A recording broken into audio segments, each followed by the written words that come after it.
Post mortem ఈ మాట వింటే చాలు గుండె గుబ్బేలు మనటం ఖాయం. అసాధారణ పరిస్థితుల్లో, అనుమానాస్పద స్థితిలో, ప్రమాదాలు, నేరాల ఘటనల్లో చనిపోయిన వారి మృతదేహాలకు శవ పరీక్షలు చేస్తూ ఉంటారు. అలాంటప్పుడు చనిపోయిన వారి కుటుంబీకుల్లో చాలా మంది పోస్ట్ మార్టం చేయించడానికి ఇష్టపడరు. అలాంటి వారి ఆవేదనను అర్థం చేసుకున్న ఐసీఎంఆర్ వర్చువల్ పోస్ట్ మార్టం విధానానికి ప్రోత్సహిస్తోంది. తెలుగు రాష్ట్రాల్లోనూ దాని అమలుకు ప్రతిపాదనలు చేసింది. ఇందుకీ వర్చువల్ శవ పరీక్ష విధానాన్ని ప్రోత్సహించాలని ఐసీఎంఆర్ ఎందుకు నిర్ణయించింది? దానివల్ల ఎలాంటి ప్రయోజనాలున్నాయి? Watch it. అసాధారణ పరిస్థితుల్లో ఆప్తులు ప్రాణాలు కోల్పోయినప్పుడు వారి మరణాలకు కారణాలు తెలుసుకోవడం కోసం వైద్యులు చేసే పోస్ట్ మార్టం కుటుంబ సభ్యుల ఆవేదనను మరింత పెంచుతుంది. అసలే ఆప్తులను కోల్పోయిన బాధలో ఉన్న వారికి చనిపోయిన తమ వారి మృతదేహాన్ని కోసి లోపల అవయవాలను ఛిద్రం చేసే శవ పరీక్ష ప్రక్రియ మరింత ఆవేదన చెందేలా చేస్తుంది. శరీర భాగాలను కోయడం, సుత్తితో పుర్రె పగలగొట్టడం వంటివి జీర్ణించుకోలేనివి. కొందరి మృతి అనుమానాస్పదంగా ఉన్నప్పటికీ మెడికో లీగల్ కేసుల వైపు మొగ్గు చూపడానికి ప్రధాన కారణం శరీరాన్ని కోసి చేసే పోస్టు మార్టమే.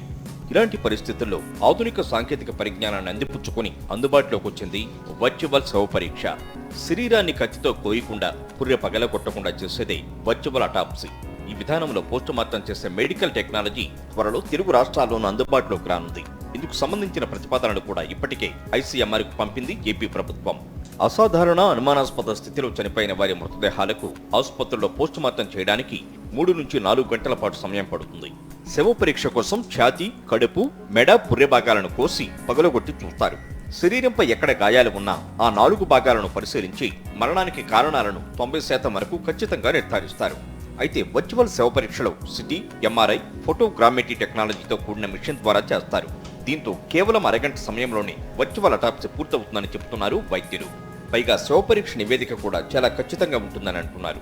త్వరగా శవ పరీక్షను ముగించి మృతదేహాన్ని కుటుంబీకులకు అప్పగించడంతో పాటు పోస్ట్ మార్టం రిపోర్టు లీగల్ గా కూడా చెల్లుబాటు కావడం ఈ విధానంలోని అదనపు ప్రయోజనాలని భారతీయ వైద్య పరిశోధన మండలి ఐసీఎంఆర్ వెల్లడించింది. ఏపీలో ముందుగా కర్నూలు, గుంటూరు, విశాఖలో వర్చువల్ పోస్ట్ మార్టం విధానం అమలు ప్రతిపాదనలను కూడా ఐసీఎంఆర్కు పంపింది రాష్ట్ర ప్రభుత్వం. అభివృద్ధి చెందిన సాంకేతిక పరిజ్ఞానం, దీనికి ఆర్టిఫిషియల్ ఇంటెలిజెన్స్ టెక్నాలజీ సాయంతో వర్చువల్ శవ పరీక్షను చాలా సమర్థవంతంగా నిర్వహించవచ్చని వెల్లడైంది. ఈ విషయాన్ని ఇప్పటికే అనేక దేశాల్లో అనుసరిస్తున్నారు. శవ పరీక్షలు త్వరగా చేసేందుకు వీలుండటం, అలాగే వాటి నివేదికలు ఖచ్చితమైనవిగా ఉండటం వంటి ప్రయోజనాలు ఉన్నాయని వైద్య నిపుణులు చెబుతున్నారు. దీంతో అన్ని రాష్ట్రాలు వర్చువల్ పోస్ట్ మార్టం విధానాన్ని అనుసరించాలని కేంద్ర ప్రభుత్వం గైడ్ లైన్స్ కూడా ఇచ్చింది. ఇందులో భాగంగా ఆయా మెడికల్ కాలేజీలకు అత్యాధునిక స్కానింగ్ మిషన్స్ ను గ్రాంట్స్ రూపంలో ఇవ్వనుంది ఐసీఎంఆర్. ఆ యంత్రాల కొనుగోలుకు 2 కోట్ల చొప్పున ఖర్చు అవుతుంది.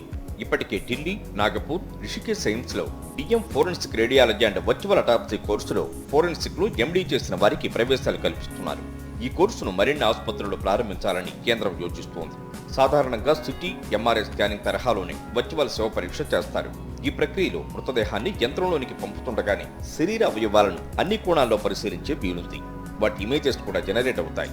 అందులో కండరాలు, కాలేయం, కిడ్నీ, ఇతర శరీర భాగాల్లోని గాయాలను గుర్తిస్తారు. లోపల రక్తస్రావం, అసాధారణ గాయాలు, అవయవ లోపాలను కూడా తెలుసుకోవచ్చు. అలాగే కంటితో చూడలేని సూక్ష్మ తేడాలను వర్చువల్ శవ పరీక్షలో చూడవచ్చని వైద్యులు చెబుతున్నారు. జనరేట్ అయిన ఇమేజెస్ ను బట్టి చనిపోవడానికి కారణాలను నిర్ధారిస్తారు వైద్యులు. పైగా ఆ ఇమేజెస్ ఫిల్మ్లు ఎన్నాళ్ళైనా చెడిపోకుండా ఉంటాయి. సెక్షన్ 65కి 65B of India evidence act ప్రకారం వాటిని న్యాయస్థానాలు కూడా పరిగణలోకి తీసుకుంటున్నాయి. మొత్తం మీద వర్చువల్ శవ పరీక్షలో పారదర్శకత ఉంటుందని, శరీరంపై కత్తిగాట్లు వద్దనుకునే వారి సంప్రదాయాలను గౌరవించినట్లవుతుందని వైద్యులు చెబుతున్నారు.